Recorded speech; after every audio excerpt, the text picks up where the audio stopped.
guys, Amberoo here, and you're listening to Hot Wampa. Woohoo!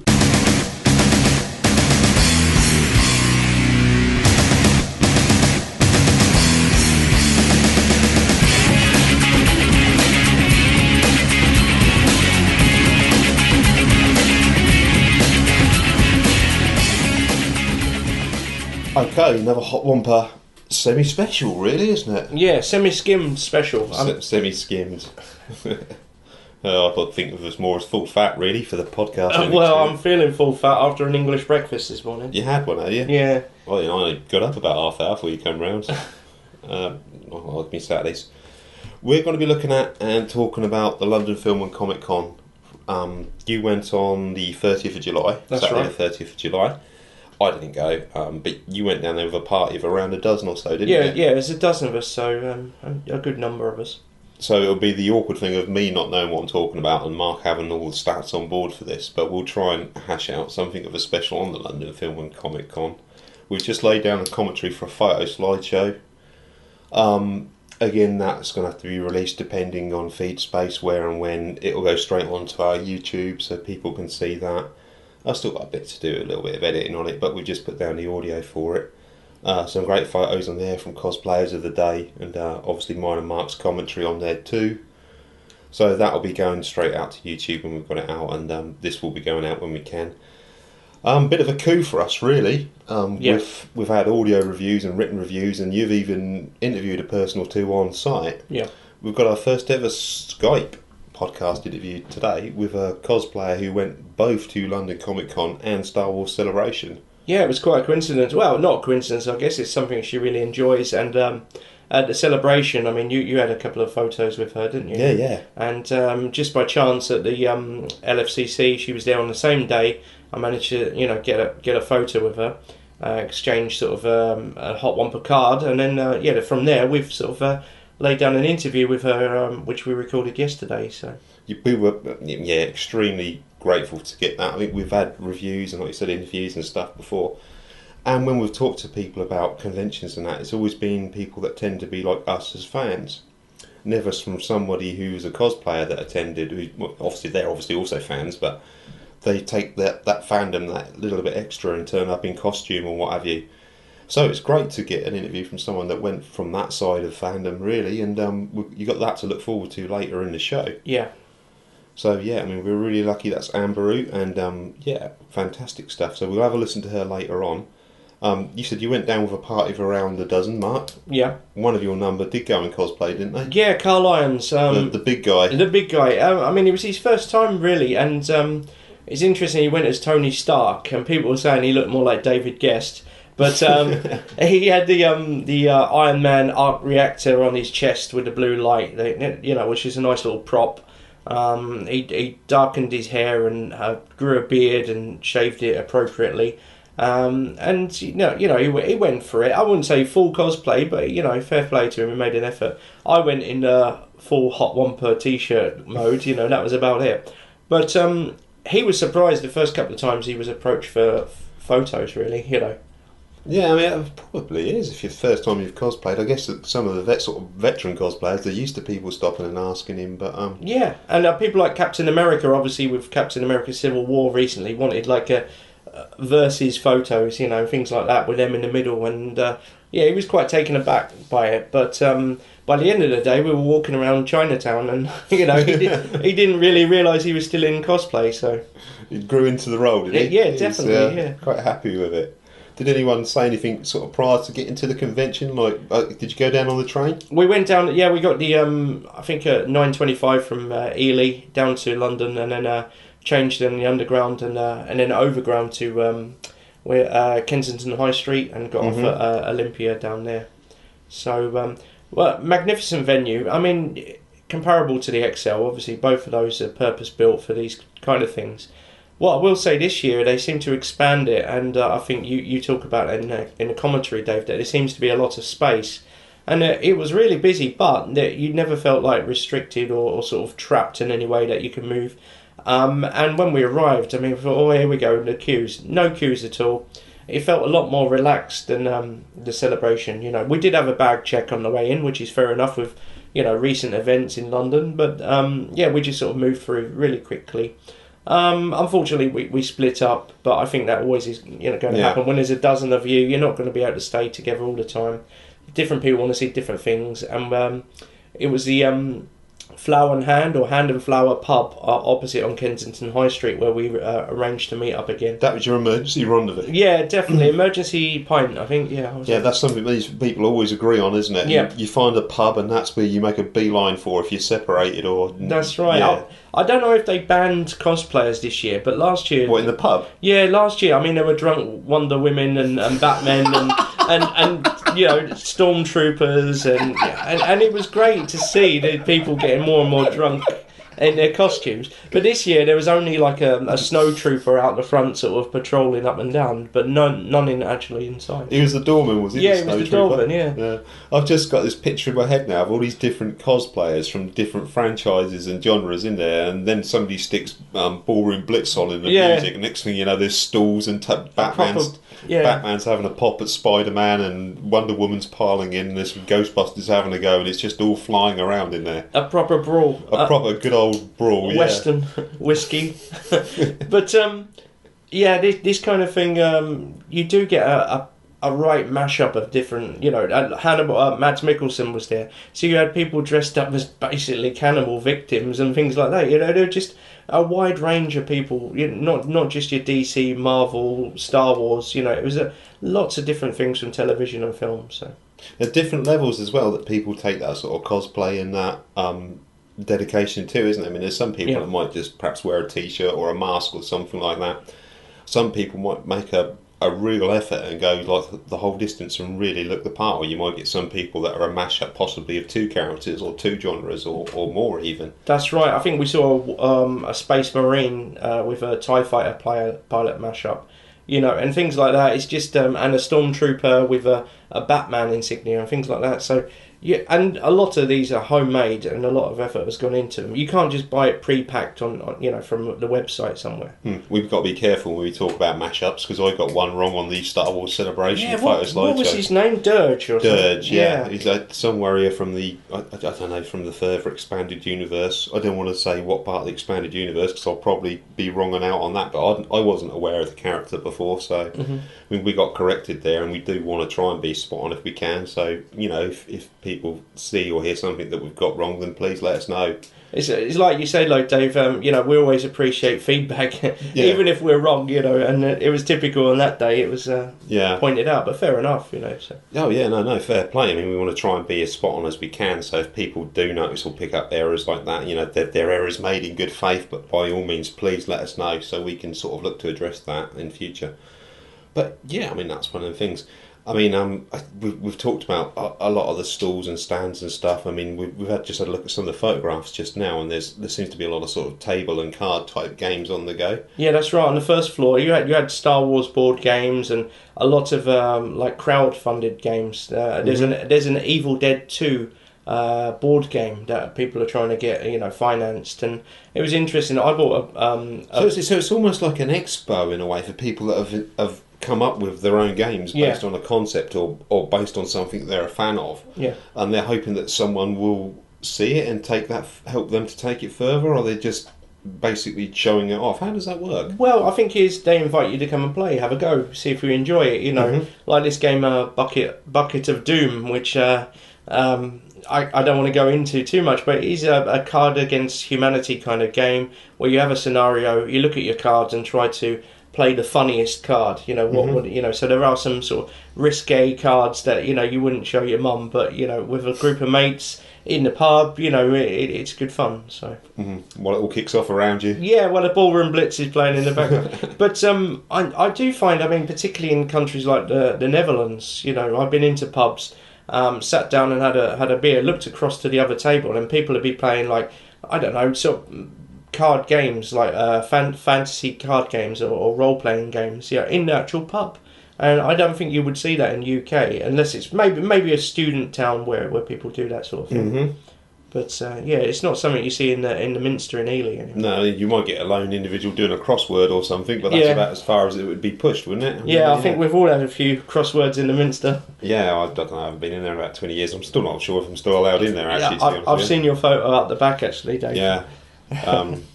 Yeah, I'm sure that was a biker scout behind the bar that night. Probably.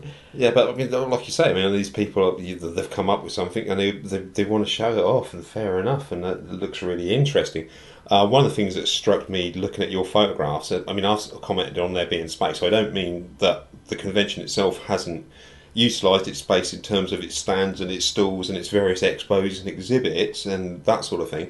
I just noticed that in the area between tables sorry, and exhibits and what have you, there seems to be plenty of room for people to walk about. It's not a sort of a huddle, people can just walk up and down and get around the place quite easily. That's right. In the main two halls, I guess you had like 4 or 5 rows of stands and stalls. Mm-hmm. But yeah, around that, and then you could go upstairs where all the celebrities was sat. You could certainly feel comfortable. You never felt restricted.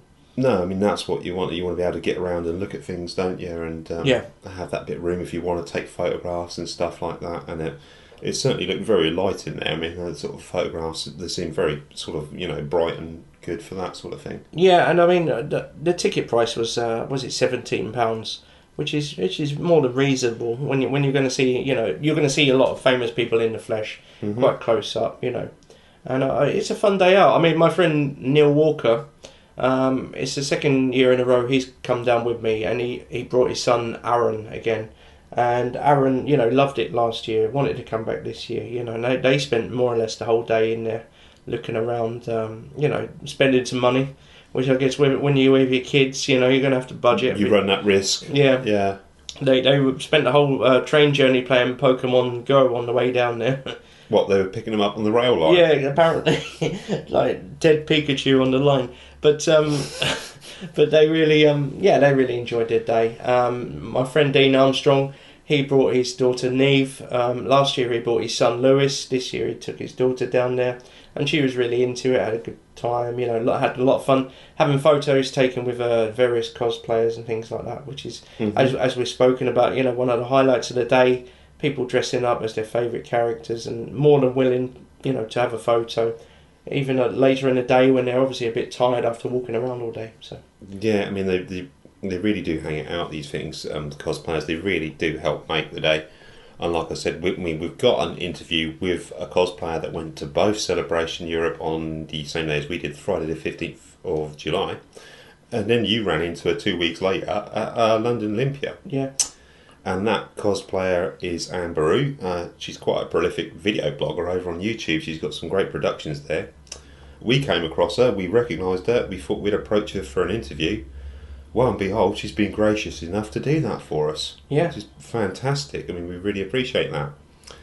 So, shall we have a listen to Amberoo? Yeah, let's listen to her. We will say this is the first time we've interviewed by Skype, so we were trying to overcome a few technical issues because we don't know what we're doing. We just set stuff up and let it record. Yeah, and thankfully it did. On the whole, it's not bad. No, there's a couple of bits of distortion and what have you, but on the whole, I think it's pretty listenable. I think you're a perfectionist, Dave, and I think it sounds fine. So let our listeners get back to us on that. Yeah, let's have a quick listen to what Amberoo had to say. At Hot Wampa, we're mining the spice mines of Sci-Fi, so you don't have to. Okay then. Well, the convention season is in full swing. I mean, we've had Star Wars Celebration Europe. We went back on Friday the 15th of July. And Mark, you've recently attended the London Film and Comic Con at Olympia in London. That's right, I was there, yeah. And I think one thing we can agree on the podcast, and one thing we've said amongst ourselves, is how it's often been the cosplayers and the cosplaying community that have really made these events for the fans in general, and the sort of the gracious nature of the cosplayers, the amount of work and dedication to the cosplay hobby, and how fantastic that is, and how that really adds that whole extra friendly dimension to conventions. We've been fortunate so far in that we've had both audio and written reviews from convention goers, but they've been a bit like ourselves. They've basically just been fans that have turned up as fans. Well, today I can happily say that we can actually get the perspective of the convention scene from someone who's on the other side, from a cosplayer. So I'd like to welcome Amberoo to Hot Wampa podcast. Hello. Hi. Hello, Amberoo. Hello. So, I mean, I've seen you twice in a month as the classic Princess Leia from A New Hope. I mean, I was really interested in your costume, first of all. Did you make it yourself, or did you actually buy it online somewhere? It's a bit of a bodge job, really. I originally bought a dress for it. I'm not really that skilled enough to make my own stuff, but I'd like to make my own stuff in future. But I'd left the dress here at home, so the day before I went to London, I had to run around town because I went back to my hometown and somehow pieced together an outfit. So the dress is actually a roll neck top from Primark, and then the bottom part is a maxi dress I've rolled to make a skirt. Luckily, they're both like similar in colour, because I was worried I'd find two white tops, but they'd be completely different. And then I borrowed the wig and the belt from my friend who had dressed up as Princess Leia to a party, but you know, those kind of party costumes look a bit synthetic and fake, so I wanted to go for something else. But luckily the wig's okay. Loads of people thought it was my actual hair, so it worked well in my favour. Well, it certainly looked good on both occasions that I've seen it. So thank you. I have to say, I mean, that was going to be one of my questions. I mean, on our photo slideshow, that's my comments when I said that's the best layer there. And that's no exaggeration. I think you nailed it right on. Like you said, the wig and the gown just look spot on to Princess Leia. Oh, thank you so much. I didn't realise how much of a positive response I'd receive. I just thought, it looks all right, but I didn't think people would kind of really like it. So it's a success. It's a good job.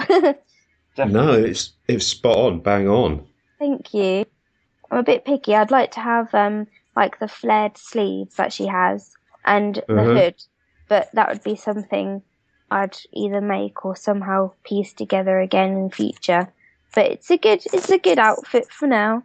Well, like you said, Amberoo, I mean, those synthetic ones you get pre-packed, you know, they do look pretty fake, don't they? And they look like they're ready to fall apart at any minute. Yeah, they're very, very shiny and sometimes a bit too sultry. And indeed, I mean, Primark stuff doesn't really hold together that long either, but you've done a great job there.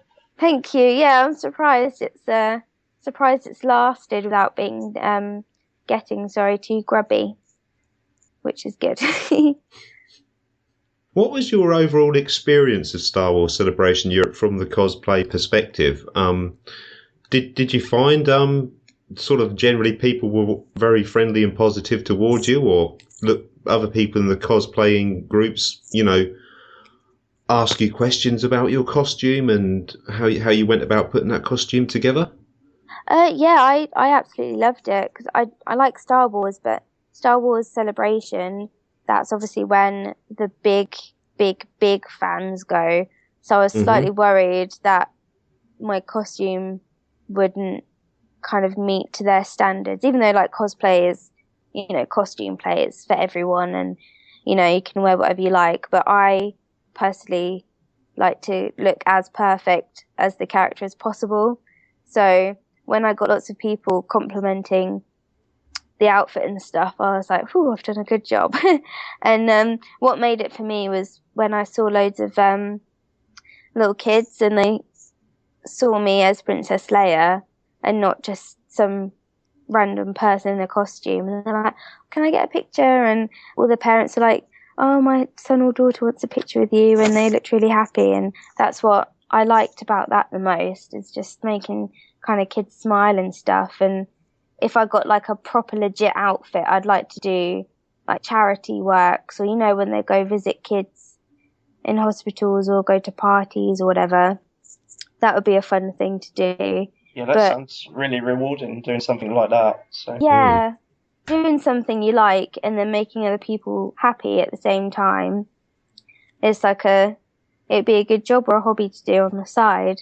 But yeah, overall the Star Wars Celebration was amazing. It was just, some of the outfits were absolutely just impeccable, and the lightsabers, I've got a friend, he's got one that, I don't know, is it 200, 300 pounds, but some people spend hundreds and hundreds on lightsabers just to get them perfect, and it's just crazy the amount of dedication and stuff people do and stuff for their costumes. It's crazy, but it's brilliant. Well, also, I noticed that, like, whenever I've seen you a couple of times, but you're always so smiley and happy, you know. and I know, you know, obviously walking around with Paul and Dave at Celebration and my friends at the LFCC, it's a tiring day, isn't it? You know, there's a lot of standing and queuing. I mean, you must have queued a lot over the last few weeks. I did. My feet were killing me, but I don't know. It's really weird. I get into like a mindset of, I get like the con buzz. So I don't get tired until I get home or I go on the train and I sit down. It's when I'm in the atmosphere and the environment of con goers and everyone's dressed up and you kind of expect people to want photos and stuff. Don't want to like sound vain or anything, but if you're in a costume and it's like well known, you kind of think, oh, I wonder if someone will take a picture. And I'm just kind of in that mindset of just having a good time. Everyone's there for the same reason. Everyone's a nerd. Everyone understands you. Like it's I don't know. Just like traveling to conventions those 2 times. I think because I was a well-known character and Star Wars is massive, people are like, it's Princess Leia. Did get a couple of weirdos kind of with their odd comments, but it's to be expected. But when you're there, you know everyone is there for the same reason and they've got like the same interest in the mindset. So it's like you can truly be yourself and you just get, I don't know, you just get really hyped up for everyone and everything around you. So I'm just never tired until I sit down and like, now I can sleep forever.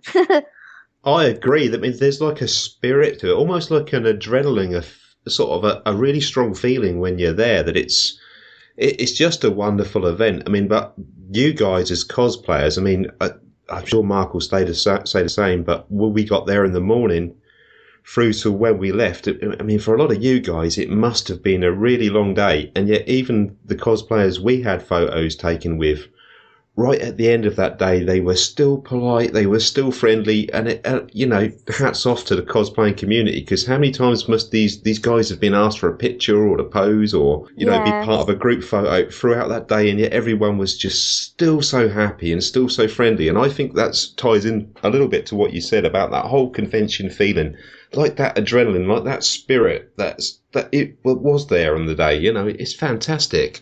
Yeah, it's like if kind of if you compare it to someone who goes to like a big football match, really, or any kind of big, like the Olympics or something.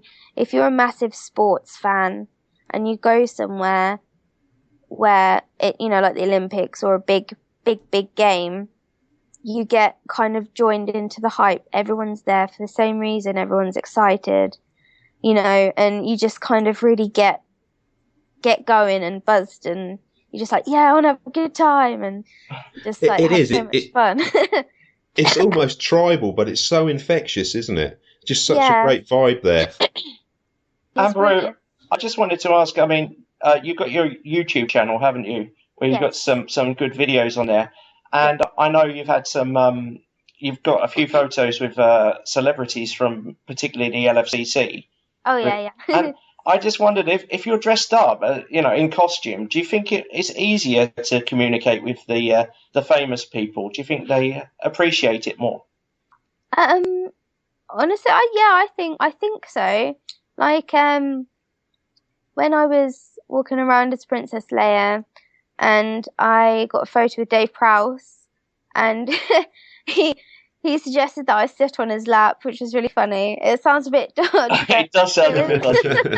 But like, he saw me, and I don't know. I think it's It's strange, really. If you're a celebrity, I guess, and someone is a massive fan and they dress up in like a costume related to what you've been in. So obviously, I didn't go as Darth Vader because that would have been, I don't know. I don't think I'd suit Darth Vader, but yeah, I think. I don't know. I saw you sort out Kylo Ren at one stage. Yeah, it was really funny. It's just kind of, it's weird that it's like my son, but not my actual son, but you know what I mean.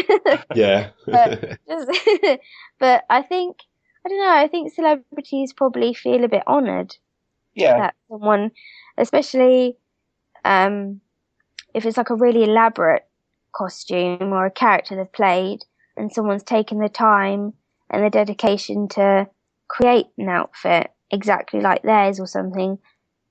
I think if I was like a celebrity or something and I found someone who dressed in a costume that I kind of wore in a film, I'd be super like honoured that someone, you know, likes me enough to cosplay me. Well, so, along with Leia, you had the Mads Mikkelsen T-shirt. Yeah. And that was your target, obviously, and you got there and you got a couple of great shots with him as well. Oh yeah, that was perfect. That ended the weekend off brilliantly. I could not stop smiling. Was he a friendly guy? He was absolutely lovely. I overheard people talking about him, and a girl was talking to me in the line, and she said that he's so nice. You do get some celebrities that just sit there and just look a bit like they don't want to be there, and it's like, well, if you don't want to be here, just don't go, because you know people are paying all this money to get a photo with you, and if you're just going to look a bit glob, then it's really, I don't know, it's really disappointing, and it gives you a bad name. Well, I'm going to say a name. I'm going to say Famke Janssen, because at the LFCC she looked positively miserable, and in some of the fan shots I've seen, she's kind of just sitting there, not really into it. That was, I didn't want to name drop, but that's a name that I overheard a lot walking around, and some of the photos I've seen on the LFCC pages, someone's done just like a big collage of fan photos, and it's really bad. Like, I'm just like, oh, but Mads Mikkelsen was so cool. Like, I got a knife and fork and I got a flower crown, and I asked if he could wear the flower crown and like hold the cutlery, and I didn't realize he was going to pose as he's going to eat my brains. But but you were happy with that, yeah? Yeah, like I asked him, and he was just like, sure. And there was a lady before me who got a couple of poses with him, and showed him some fan art that she did, and it is just like he was totally cool with everything, you know, any pose, like it's just great. And I saw a photo recently online, and he's holding somebody in his arms, like he's picked them up, and it's like, what celebrity does that? You know, there are some really, really cool guys out there. It's just some are a bit disappointing. Not Mads though. No. I sound a bit obsessive, so I'm gonna. No, you don't. No. I mean, I really enjoyed Hannibal, and obviously I'm looking forward to seeing him in Rogue One. So yeah, and Doctor Strange. Yeah, Doctor Strange as well. Yeah, so he's got a lot on his slate, hasn't he? So yeah, I think he's a really good actor. He is brilliant in Hannibal. He just plays him so well. So I can't wait to see his films either. Just I was going to say about the photos, Amberoo. I mean, as you said, they're really expensive. So I mean, do you plan a long way ahead of who you want a photo with? Because you must have to budget it, because they're quite highly priced, aren't they? Yeah. This one was kind of a last minute thing, because I just happened to have some spare money on me at the time. So I'm so glad I went, because the experience was just brilliant. Yeah, I don't go and meet any other actors or anything at any other conventions. It's just only ever been the LFCC, and I've only ever, the past 2 times I've just seen one I've just seen one celebrity. So the first one was Stan Lee, and the second one was Christopher Lloyd. So this time was the first with 2 actors, and it wasn't that much. So it was about £40 for Mads, and then to see Dave Prowse, it was £25. Oh, that's not too bad, is it? Like at Star Wars Celebration, I would have loved to have seen Mark Hamill, but I think I think it was about either £145 or £185, and I thought, I love him, but I'm not gonna spend that much. That's too much for me. Some people can afford it, but no. He was only around £70 back in 2007, so he's gone up a little bit now. Yeah, it's crazy how much some people pay. But if people can afford it, then more to them. So yeah. I like the I think it's in your video blog for Celebration Europe when you showed the artwork that you picked up. Was it oh god, the name escapes me now. Corey, what's the guy's name? Joe Maroney? That's it. Is that the one that does like the sort of 40s and 50s style artwork, the sort of typical sort of propaganda of that era styled artwork? I believe so, because I got the Princess Leia when it's like the Celebrate, and then there's like all the yeah, that's it. Yeah, I remember seeing a few. I sort of think, sort of dig for victory type of sort of vibe, but obviously in the Star Wars type universe, sort of that sort of themed poster. Some of that artwork's fantastic. I really like that. I really like the style of it. Yeah, I do like that as well. It's I don't know, yeah, it does remind me of all the old time propaganda. Yeah. And it's interesting, all those posters and things. So yeah, it's Joe Croney, sorry, oh my god. That's it. What did I say, Maroney? It's similar, it sounds Italian. He's gonna hate me. The annoying thing is prior to coming to this interview, I had these names written down on the list because they were things I meant to ask about, and then I've lost my list somewhere and it couldn't even come to my mind, so I should have worried too much. That's something I wanted to ask Amberoo. I mean, I saw you did a video, I think recently, is it Loot Box? Is it Loot Box? Loot Crate. Oh, Loot Crate, yeah, and you were unloading that, and there were some wonderful bits and pieces in there. Yeah. I just wondered, where do you put everything? Oh, don't even ask. It's just piles everywhere. I've got a couple of bookshelves full of stuff, and I'm trying to find places to place everything else. I need to stop buying these boxes, but they're so addictive because there's just so much nice stuff in them. It's bad. Yeah, my girlfriend makes sure everything I own goes up in the attic or somewhere like that, unfortunately. I don't have an attic, so it's just boxes. What did you think of the overall convention wristband queuing system, Amberoo? We've had sort of several discussions about this, and I was just sort of interested to get another convention goer's perspective on that. What, at the LFCC or just in general? At the celebration, Star Wars Celebration. Obviously, for the panels and whatever, you had to have there was a wristband system, wasn't there, for a lot in spaces? First serve, wasn't it? Yeah. I don't know about that. I went on the Friday to get my badge and stuff for the went on the Thursday to get my stuff for the Friday because I just went for the day. And I went in the evening, and people were lining up to then line up overnight to get wristbands for the talks.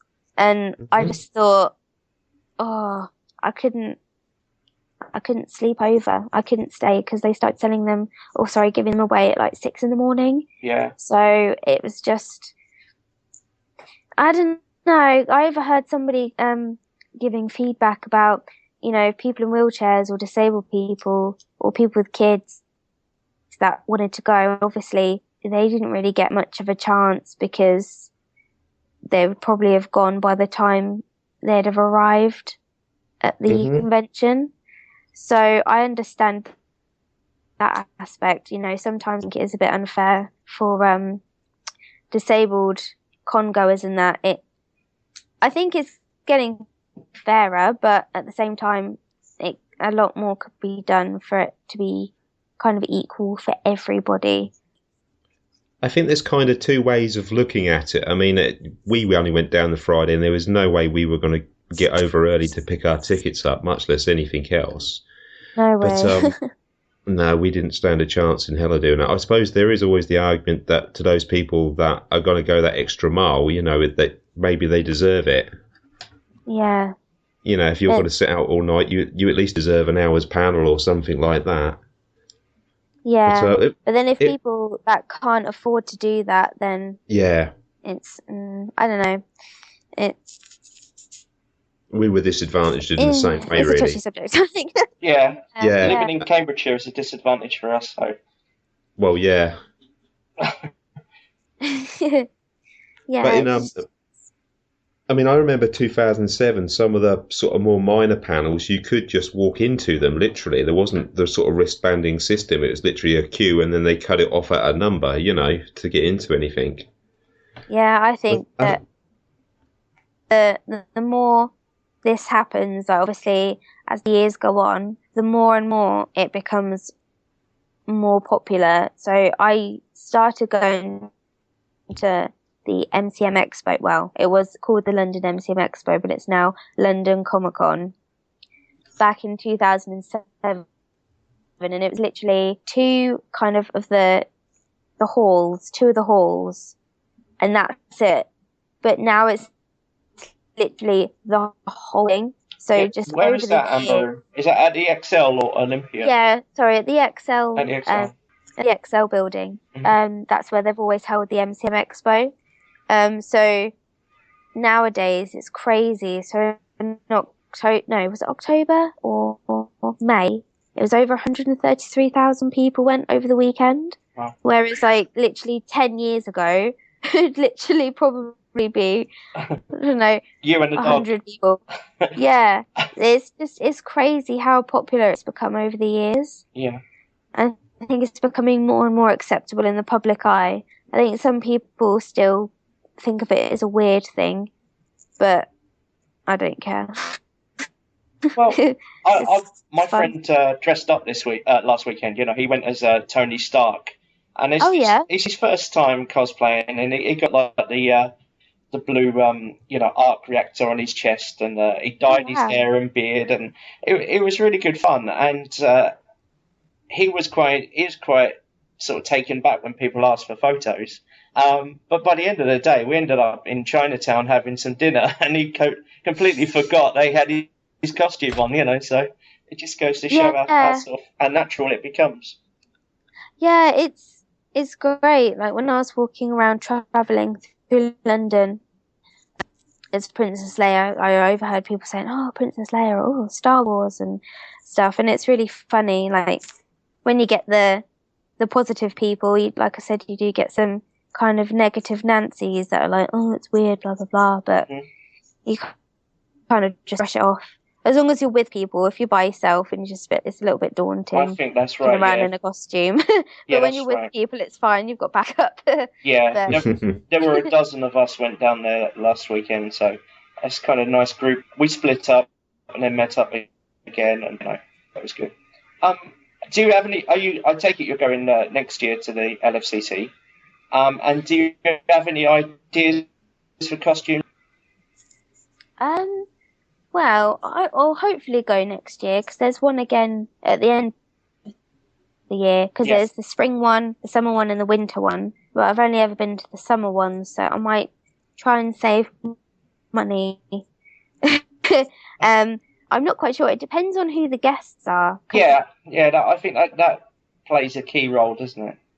Yeah, because I'd always kind of cosplay around them. So like a major actor. Like Christopher Lloyd, I went as Wednesday Addams, and then when I met Stanley, I went as Ro. So it depends on the actors for me personally. But yeah, I'd love to go again because it's so much fun. Okay, Dave, have you got any questions before we better let Amberoo have a weekend, I guess? I think That's all so. right. Yeah, we've stolen an hour for half an hour. Yeah, I've said 6 minutes. Yeah. On some of your video productions, on your video blogs, you've got some pretty cool background music there. I mean, I've done video productions in the past before on my own YouTube channel. Yeah. And I've always come up against the thing of Creative Commons and copyright, and I've had to change music and so on just to get it accepted. Yeah. And I just wondered if there was somewhere somewhere that's got like that open source or something for music. Yeah. YouTube Audio Library. Just a YouTube library. Yeah, if you Google YouTube Audio Library, literally, there's just, you can either take them and you don't have to credit people, or there's like a something that says as long as you copy and paste this into your description, then it's fine. And if you just if you just YouTube up royalty-free music, just loads of things show up. So yeah, I used to go on a site called Free Source, which was basically that. It was artists and musicians had compiled little clips of atmospheric music and stuff, and they'd put it out as open source for people to use in productions. Yeah. But that got closed down, so I see. No, this is legit YouTube. I'm surprised people don't really know. But then when you hear sometimes big YouTubers, some of their background music or sound effects, you're like, oh yeah, I've heard this before. And if you're kind of just searching for music in it, it's like, so that's where they got their music from.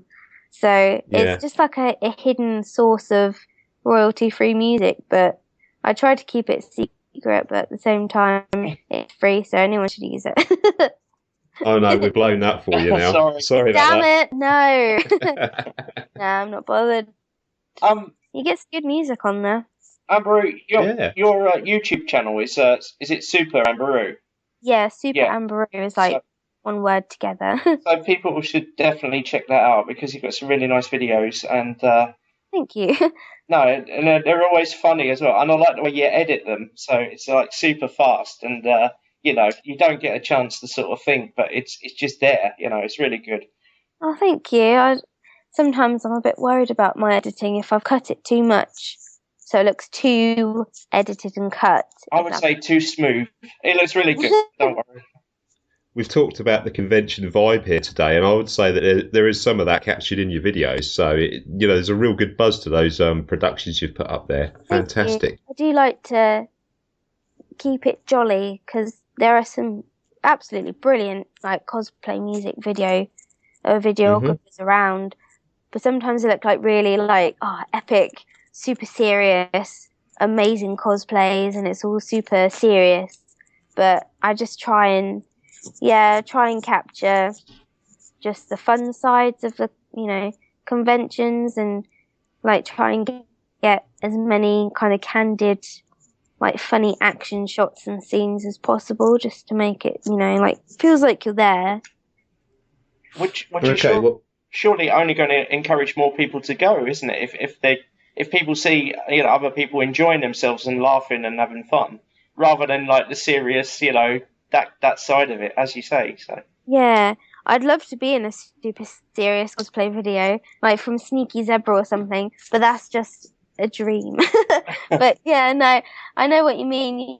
When you watch these really fun videos, it's like, I want to go here, or I want to experience this, or dress up and go here.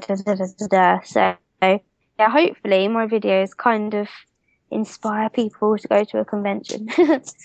I'm sure they do, and in the next Hot Wampa, I guess this will be a special day when we'll certainly promote your videos, and hopefully you'll give us a listen. Oh, thank you so much. URLs and the links into the actual metadata for the podcast, so that can come supplied with the podcast. Is there any other blogs or anything you'd like us to promote while we're doing that? I mean, I've just got like my Facebook page and Instagram. I've got like Twitter as well. They're like my other three big-ish social media outlets I use. So, if you wanted to put those in, then I'd thank you so much. That would be... No, of course, no problem. Least we can do. Yeah, thank you. Okay.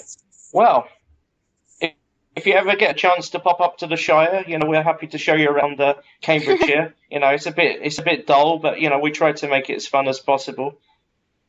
Go Especially with our low section. But thanks very much for talking to us, Amberoo, and I hope you can start your weekend and relax after last weekend. So, is there anyone you'd like to give a shout out to before we close the interview down? Oh gosh, I don't know. You put me on the spot. Well, that's okay. I'm gonna probably think of someone as soon as the interview ends, which is gonna be really annoying. Always the way it happens. I've got So I'm also in a group on YouTube. It's like a bunch of us girls. It's called Fake Geek Girls, and we just do little collaborative videos and things about live streaming games and just going to conventions and stuff. So it's like a group thing there. So you should check it out as well. Fake Geek Girls, is it? Yeah. Okay. Yeah, I'll check it out later. Thank you. Hopefully I've advertised them well. I've kind of fluffed it up a bit. No, you haven't. You've done fine. Thank you. We can put their URLs in as well, into the metadata for the podcast and onto our social media too. Oh, thank you. But thank you very much. You've been brilliant. Oh, thank you for interviewing me. I'm quite honoured. Well, thanks very much. Yeah, and hopefully we'll see you at the next conference somewhere and get another photo with you. So, yeah, thanks. Yeah, I'll hopefully be going to the October Comic-Con, like the London Expo. But I'm not quite sure what I'll be cosplaying or anything like that yet. So, well, perhaps Dave and I can go cosplay next time. We've been talking about it. I don't think it's going to happen. I'll go as a scout trooper. Yeah, I think when you get to 40, it's difficult to find the right costume. Yeah. I'm sure there's things. Lots of things. Straight jackets, maybe. One more favour can we ask? Yeah. Could you do us a sound plug? So say I'm Amberoo and you're listening to Hot Wampa or something like that, we can put it into the show. Hot Wampa. Okay, cool. Should I say it whenever I'm ready? Yeah, go for it. Okay. Hey guys, Amberoo here, and you're listening to Hot Wampa. Perfect. Thank you very much. Thanks, Amberoo. You're welcome. Have a good Thank weekend. you. Thank you. You too, guys. Thank you. Bye-bye. Okay, bye-bye. Take care. Bye. You too. Hot Wampa, making Flash Gordon look like James Corden. Thank you very much for that. I mean, that was a fantastic little interview. Yeah, we were lucky to have it. She's a great character as well, isn't she? I mean, I know she'd had a long week at work. Yeah, I mean, we spoke to her. We interviewed her yesterday, and she had to come home from work. She still had that time for us, and same as on convention day, happy to talk to us, answer our questions, and that brilliant. The social media sites and like Fake Geek Girls and her Twitter and Instagram and her YouTube and what have you, we will put into the metadata for this podcast. That's not a problem. So if you want to check out Amberoo on YouTube or any other media, what have you, drop by and say hello. Give her a subscription. Please give her a like and say hello to her. She's friendly, and more than happy to talk about some of the sort of cosplay things and her fandom and her collection of things she's picked up at conventions and what have you. And interesting what she said about her charity. She would like to be going to hospitals and things like that. Surely there's someone out there who can help her out with that. I can imagine her doing professional cosplaying, can't you? Because I mean, some people do book these people for their events, don't they? So yeah, I mean, she's just fantastic, eternally happy. I could imagine her going to somewhere like a children's hospice or something like that, and going around and putting a lot of smiles on faces and having the photographs taken and really helping to make the day. But no, I mean, that was a great interview, so thank you very much for that, Amberoo. And great, like I said, for a while we've looked for a cosplayer's perspective on the convention scene, and she was gracious enough to supply us with some of that, so brilliant, thank you very much. Right, we talked about we talked about cosplayers, and we've talked about the layout of the London Film and Comic Con, which is London Olympia, isn't it? That's right, yeah.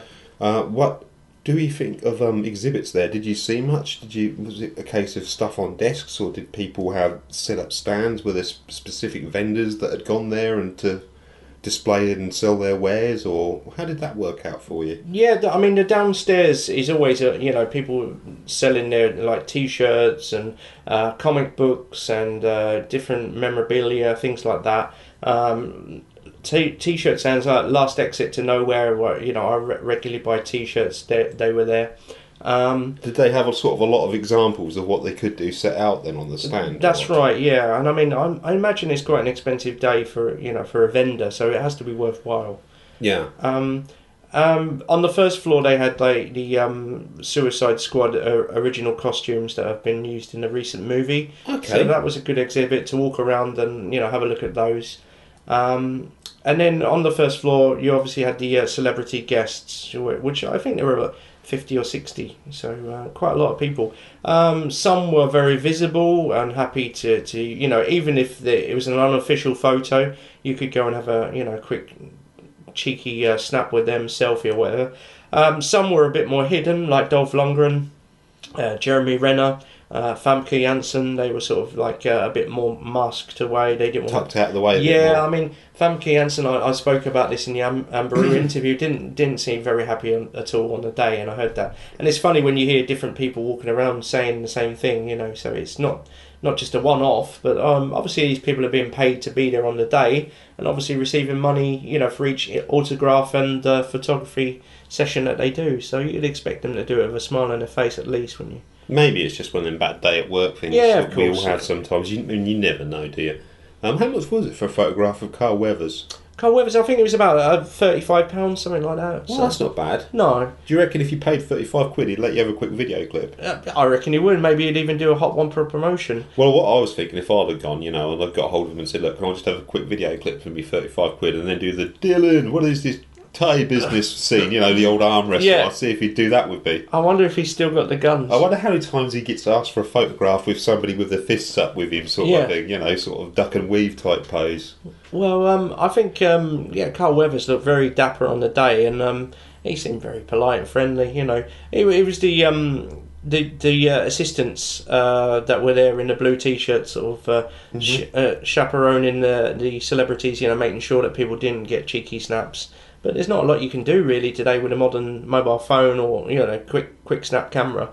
If someone wants a picture, they're going to take it. No, I mean if you're behind a small group of people or whatever and you take a quick snap, what can they say about it? Say, oh look, I'm not just looking at your messages on my phone. What are you talking about? Exactly. I mean, obviously, if you're just going to pile in there with your SLR camera and start, you're going to get kicked out. But I think I guess you just have to learn to behave in a certain way, really. Yeah, there is a sort of politeness to it, isn't there? I mean, these are not animals, these are people, and they're sitting there on a desk probably 7-8 hours a day, so especially if you're there Friday, Saturday, Sunday. Mm-hmm. Bless him, poor, Kenny Baker, that didn't look in good health at all, and every Comic Con or celebration I've been to, he's been about, so it's just, I don't know, maybe he's doing it for the money, I don't know, but whatever reason, I just feel like he should knock it on the head, the Comic Cons and stuff, Do you think he's getting a bit too much, perhaps, for some of them now?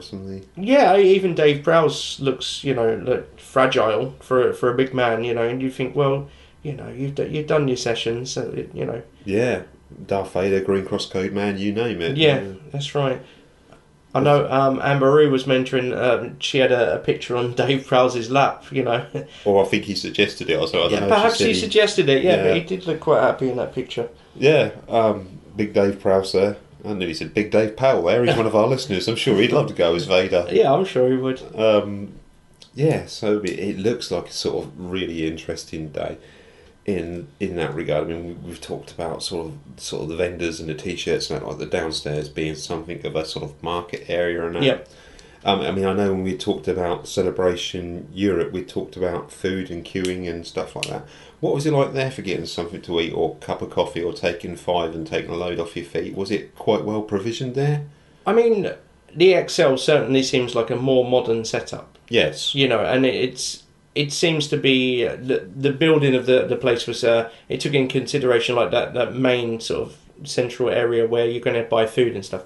Olympia, it's kind of dotted around, you've got like various pubs, cafes, pizzerias and things like that. So it's more like a village kind of thing. You walk a little bit further, there's another place to stop and get some food. So, okay. Yeah, it was fine. I mean, I didn't eat there myself. I had a couple of drinks and then crossed the road to the pub for the barroom brawl that never happened. So yeah, that's basically. But it seemed reasonably priced. Okay. I wouldn't say it was any more than XL. So. No, that sounds pretty good. Yeah, and I mean, it's an interesting day. You see a lot of people turn up. I think some people will turn up like 1 or 2 in the afternoon. It seems to be like that. People don't necessarily get there first thing, and So it's quite informal. Yeah, and it really feels relaxed and easy going. So. Mm-hmm. Was there any sort of humorous highlights from it, or? Well, I like sitting in the Dumb and Dumber. The Mutt Cuts van, that was nice to see that there. No, I didn't see that originally. Just got inside, have a few photos of that.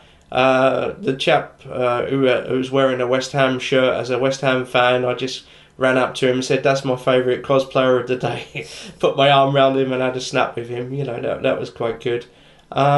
It's one of them where I'm recognising cosplayers now, not just Amberoo, but other people, and you just look at it and you think, wow, I'm really getting in that nerd category now, that the Fox News would criticise, Oh, for God's sake. when you start seeing cosplayers that you recognise from the year before, I mean, we've seen a lot of media on YouTube from Celebration Europe, and obviously there's been various news agencies that were there on the day and took little film clips and snippets and stuff like that, and this has come across on news programmes and what have you. Did you notice much of an official... I mean, a lot of people are video blogging now, but did you see much of an official sort of news presence there? I guess local news, BBC, there were cameras outside, BBC London, things like that. Showmasters themselves who run the event were, taking photos and film, and, they've obviously got a nice official video on their website that they're going to show people to promote next year. This is it. I mean, they're sort of looking for those sort of standout shots and stuff that they can then put in advertising media for the next event. These were photographs from 2017 or what have you. Video blogging, this seems a really popular thing now, doesn't it? Yeah, it does, yeah. I'm surprised by how much, both from this and Celebration Europe, there is on YouTube already. I mean, a lot of people are doing it, aren't they? Well, when you look at old school written blogs, it's always a case that it's kind of like you're writing something like a diary for yourself, but hoping other people are going to read it as well. But obviously, things move so quickly with technology. I think a video blog is a great way of getting 3 or 4 minutes out there. Like Amberoo, who edits her videos very well, very sharply. And, you get all the information quite quickly, concisely. And, so I can see video blogging being a popular medium. Yeah. I mean, there's certainly both of those conventions were well covered by video blogging. We feel a bit old school now, don't we? We do, yeah. Podcast, photo, slideshows. Yeah, I was bloody chipping something into a log, but there we go. How 1990s are we? Yeah. But yeah, I mean, there's some great coverage out there, certainly on YouTube. I mean, I tend to start going now for fan-produced stuff to actually have a look at these things more than I do any official media reports, because it's often the case that the fan that goes that videos and records these days. Obviously, the stuff they've sought out on that is often better than the official stuff that's out there. Yeah, and what I will say with this celebration is that you can turn up at different hours, and it's amazing how many new cosplayers will be arriving or going. So I think it all depends. It's a bit of sort of potluck, really. This is never static. People are coming and going, and you might have a new person turn up later on, or And maybe because it's sort of cheaper than the celebration. Possibly. Maybe that's people feel, well, I don't have to be there early doors, right at the start. I can stay till lunchtime onwards, kind of thing. So, yeah, I gave out all my Hot Wampa cards. So someone's listening, hopefully with a card in their wallet, and that we gave out. So that was I was doing taking photos and giving out the cards as I took the photos. So I appreciate everyone that was patient enough to have a photo.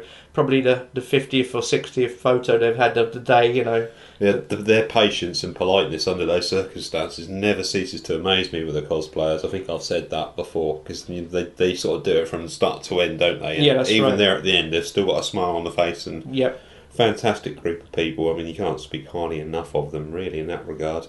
If you're seeing our photo slideshow on YouTube or anything like that, or you've come by us as a podcast, or you see yourself in one of those photos that we've put out, by all means get in touch and we'll give you a shout out. Say that's you at 3 minutes and 42 seconds or whatever it is, and give us, let us know about it, and we'll give you a shout out. Yeah, certainly. And particularly the guy, I think it was one of the clone troopers, who was just dressed in balloons, basically. If he could give us, or she, give us a message saying, what that was like, sat in balloons all day. It's an incredible outfit. And how did you get it on, even? There must have been a process to getting that on. Yeah. I don't imagine somebody was there with a gas bottle pumping them up and then twisting them onto them. Obviously, I don't know how that worked. I guess it was kind of prefabricated beforehand as much as possible. I guess you start just making like circles and then putting them over one by one and then building up a costume or something like that. But it was just those clown kids party balloons, and they've just been twisted and manipulated to make a costume. Sort of thing that normally gets turned into a sausage dog or something like that. Yeah. Or I know what you're talking about. But it looks really good, and that's in our photos. So even the blaster's made out of balloons, I believe, isn't it? Which, I can imagine that being quite sweaty inside there. Well, perhaps if they get in touch, they could let us know. Was it comfortable wearing that all day? I imagine it was probably roasting hot. Yeah. But, Balloon Trooper, certainly a new Balloon one. Trooper, yeah. Yeah. But no, that never ceases to amaze me, the sort of levels of imagination and stuff that these people come to. They're quite creative, really. I know, I think when you choose a cosplay outfit, I think it's interesting that you don't want to go mainstream. You don't want to be Spider-Man, Batman, Wonder Woman, Superman, Darth Vader, perhaps, and you see these people who choose just a minor character who appears a few times maybe. Yeah. Who you don't know who they are and get mixed up on your own photos. Yeah, that's true. and they've managed to recreate that character, and that's really good when people do recognise it. Did you see, like when we went to Celebration Europe, obviously we saw an Imperial Royal Guard on one of the Dockland railway stations we went past and what have you. I mean, we didn't see many, but we did see one or two cosplayers on the journey into the XL. Did you see many cosplayers either on the train or coming through London on the trains or underground or anything like that on your way to Olympia for this? Surprisingly sparse. I think we were probably down Edgware Road or somewhere like that before we started seeing people getting on a train. So there weren't many this time. It wasn't like that. I was expecting seeing Ely, one or two, Cambridge, a couple more. On the way down. And for it to sort of slowly snowball as you got closer to the convention centre. Yeah, but it wasn't really. It was just when we got down to Kensington High Street that we saw a lot of them walking in, and Was there a cosplay presence outside the convention, like you said? I mean, obviously somewhere there's an entrance to the building and people are in and out, whether that going into a foyer or somebody doing security checks, what have you. I imagine that's all in that area or around there somewhere. Were there actually cosplayers outside the convention centre that were part of the promotion to the event? There were different Harry Potter, Star Wars, people like that. They were people standing around having photos. It was nice, and we were fortunate. It was another sunny day, and we didn't queue at all. It was like 15 minutes, from getting off the train to getting in the actual venue. So I mean, that's not bad, is it? No, and it was quite a long walk this year, right around the other side of the building. Okay. So I don't know why they changed it this year, but once we're inside, it was fine. Oh, that sounds pretty good. Yeah, it was a good day out, and I mean next year I'd recommend it really. I know Showmasters do other things like Collectomania. Mm-hmm. We went to one at Milton Keynes at the MK Dons football stadium, and it was free. You just walk in, and it was they had famous people sign in, and it was more like selling collectibles, memorabilia and cards, but very similar sort of thing, but on a lesser scale. But they took up the whole of the upper football stadium, so yeah, well worth looking. I normally find these things out in the back of magazines like Empire or something like that. They normally have an advert, a couple of months before. So, but London was good, and we ended up in Chinatown. Had a nice little meal. Had a few beers, and then got the train back. People were collapsing, sleeping on the train home. So, what time train did you get back? We got one home about 6:45. Okay, so you weren't that late then? No, not that late. And I mean, that's the beauty of transport in London. I guess you can sort of skip around quite a lot. Yeah, I mean, London's very good, well served by transport links, really. Plus, I guess you didn't miss a train coming back like we did. No, we didn't have to stand. So. Yeah, no, I mean, it sounds like a great day. The rest of your party, do they seem to thoroughly enjoy themselves on the day? I think most of them would come again. We got one chap, Jonathan Paul, JP. He's a rugby lad. He came. It was his first occasion, and he said he wouldn't go again, but he's glad that he did have the experience. Magdalena.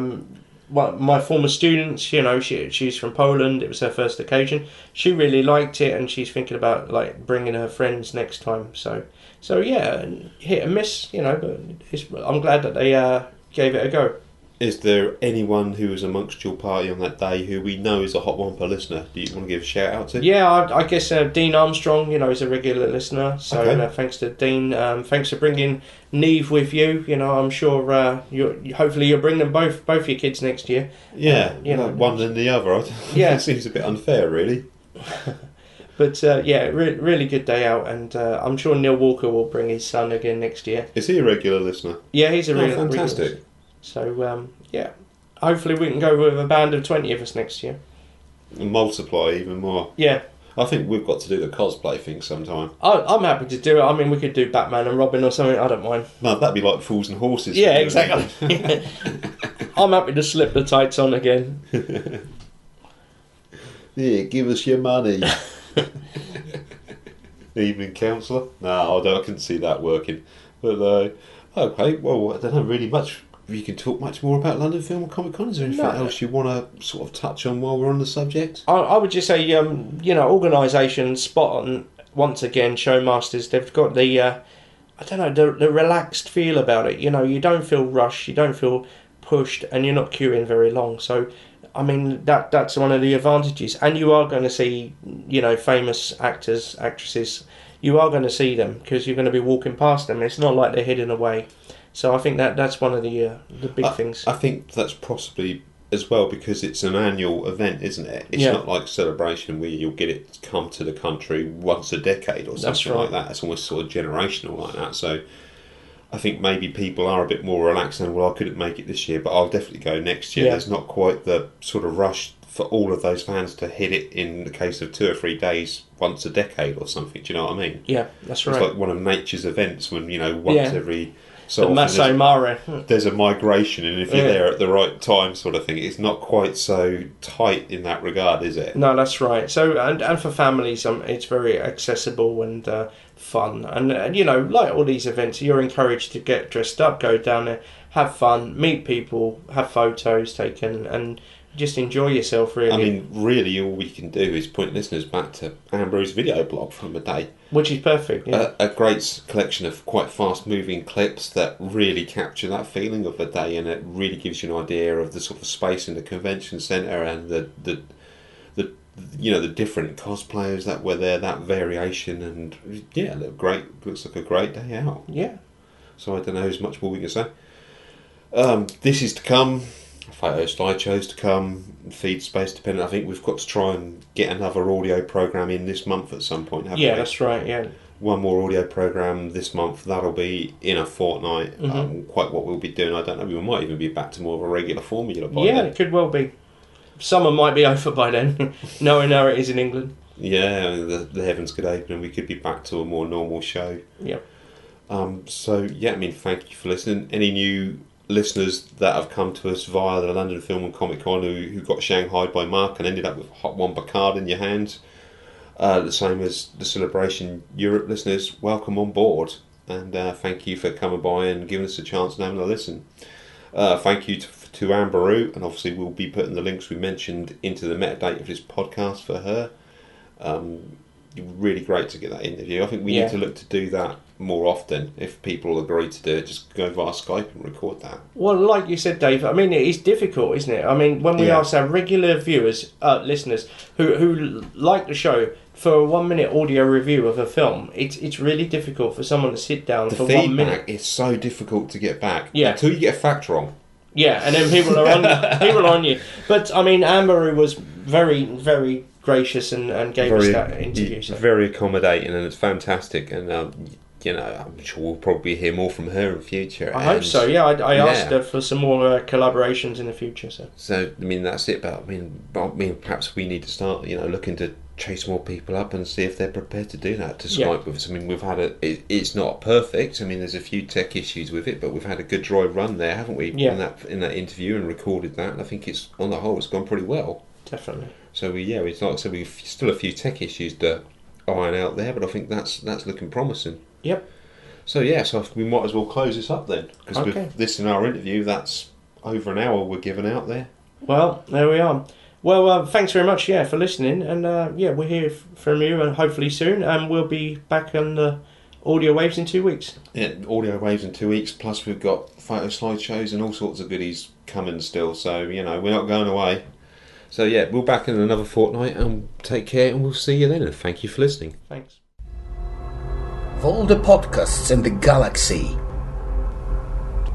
Hot Wampa is the most human.